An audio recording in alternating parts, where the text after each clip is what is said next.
I apologize that we're going to have 2 YouTubes because I've left my water across the room. So the prudent understand that it's danger. They don't ignore it. So many times we talk about what it means to be faithful, and we make it sound like when we talk about Peter walking on the water, that him walking on the water was what was faithful, because it was dangerous. After he had seen the wave that let him remember he was in a storm. That's not faith. That's stupidity. What was faith was he was looking at Jesus's face, and Jesus was saying, "Come to me." So listening and going beyond our fears is what we have to do. But being prudent is what we need to do. We need to be prudent, and we need to listen to God. One of the things I relish about being a Quaker is that we don't have to defy science. We can say, God made science, and I'm not going to lose anything by listening to the scientists. But if Jesus says, "Come to me," I've got to go there. I've got to listen to Jesus's voice on top of everything else. But there's a lot of misinformed theology out there about faith. Faith isn't just walking on the water. Faith is walking on the water to Jesus. And if we're doing what Christ has asked us to do, then we will be safe. And obviously, if the Bible has told us that we need to be safe by being prudent. And if you look up the word prudent in the dictionary online, and if you do it for students who've got like SAT vocabulary things, it said it would be prudent to wear a hard hat at a construction site. You take measures. One of the things I really like about the story of the Good Samaritan is that, the Good Samaritan didn't just see the man in the ditch. This man was ready. He came, he had the oil, he had the wine, he had the place for the person to stay, he had the bandages with him, he had a carrying animal to help carry the man to someplace. All of these things he had taken care of. It's important to take care and let that be part of how we minister to others. By you staying in your home and staying safe, you are taking care of your family members and not putting them through stress and grief. By you observing the 6 feet of isolation from one another and not touching your friends that are living in other households, then you are being prudent. You are being a good Samaritan.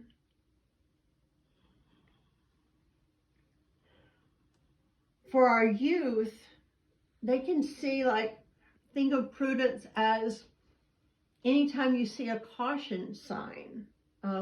Those of you who are learning to drive. And then we hear all these cautions that people say, like, don't drink and drive, and you need to buckle up. These are sensible things to do. Just be sensible. And if you're learning how to drive, then you're taking measured and balanced approaches to driving. But I want you to, when you think about that, I like this little meme.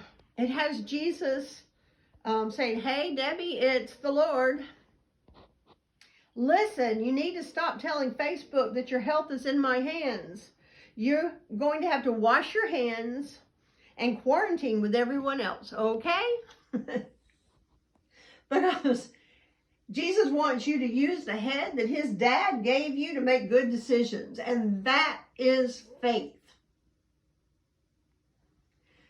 Faith is listening to God and using your head and your heart together to fulfill God's will.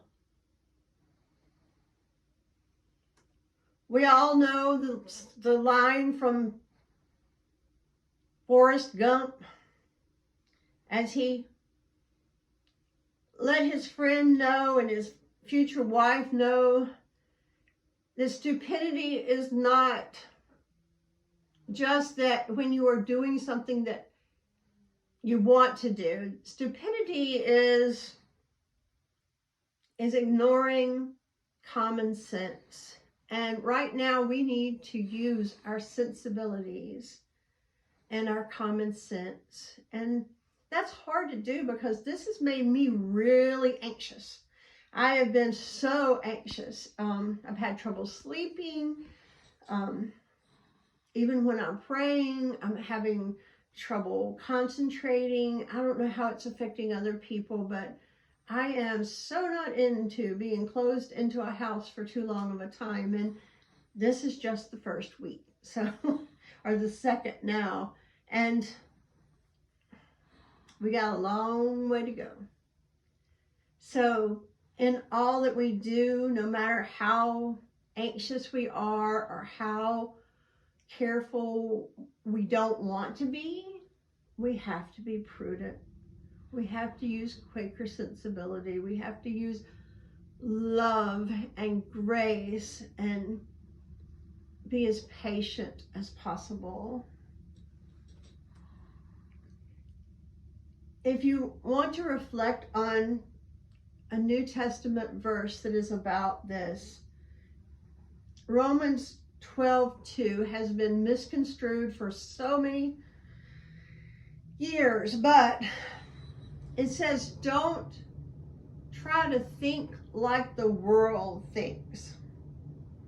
That to be Christian means to renew your mind, to hand your mind to Christ and help think through a perception of love.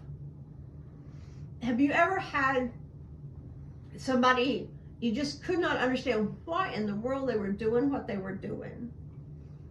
And I like people. I like to study how they think and what they do, and people as a whole. I like to watch and see what they're doing, but sometimes I don't understand why they're doing what they're doing.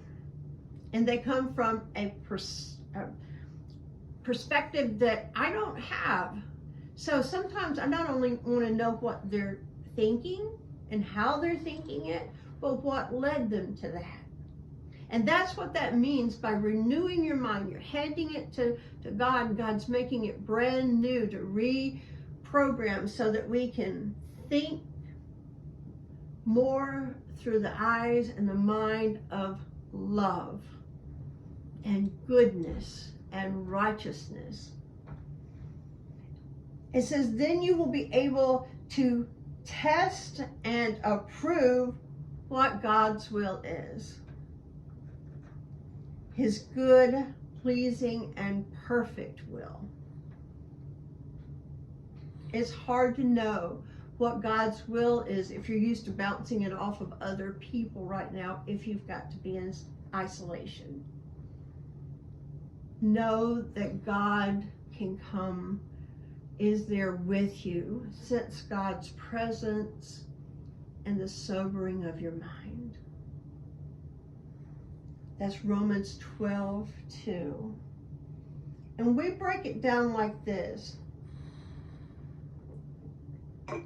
Be quieted. Center down. Once you find your center, allow yourself to feel. And then think about this feeling. What are you feeling? How can you find your sensibilities about this feeling? Can you get in touch with something that God is speaking to you about through how you're feeling right now? Or can you just center down and find your peace and feel God with us? A little CBT thing that we can do that goes along with this verse is I feel. So first we want to feel. What are we feeling and why are we feeling that? And I took sad for the first one because a lot of people are grieving. This is a big change. And big changes can make us feel sad. But we can go to the next step, which says, I feel, and then say whatever it is you're feeling. And that means, and for this, I have valued being able to get in my car and go see my friends. I valued their hugs, and I value feeding them around my table. I value watching their faces when they eat. I value listening to other people's stories in person. These are the things I'm really sad about. But it also shows me what I value. And the third step is then I can. What can you do based on this values that you have, the things that you value? What can you do? What are some other ways that you can do that? How do you reframe it? How do you put it into a perspective of something you can do? So my close friends had me download something called Rave so that we could all watch movies together. We have a Facebook group that's private. It's things aren't in public, but it's just among the members of West Elkton Friends so that we can tell each other about our fears and our anxieties, but also about keeping each other in prayer and having that connection with one another. We're going to try soon to use Zoom, and so that we can all be together. And that's one way that we can have that communion. And it may not be perfect, it may be different, but by renewing our mind, we're agreeing to do something differently. When we hand our mind to God, the whole Bible is about transformation. So very rarely is God going to go, oh good, your mind just like you were. I'm not going to have you change a thing. No, you renew your mind, you hand it to God, you're going to think differently. You're going to get new circumstances, new paradigms, new ways of perceiving things. Because love is a change agent. God is a change agent.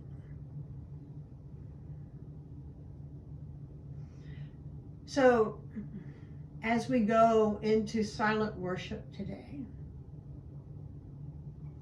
I want you to focus on these queries if you can.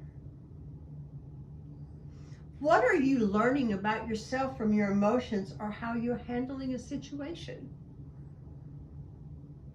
Do you see God there working with you and helping you to become more and more like the God of love? Can you be a source of love and peace and mercy or compassion or generosity or steadfastness or honor or grace or righteousness in whatever circumstance you're in? Can you find God's presence? Can you listen for God, the peace of God in this moment, and allow the fruits of the Spirit, or the fruit of the Spirit, to be what renews your mind and renews your soul and helps you to become more and more in love with God's will for your life.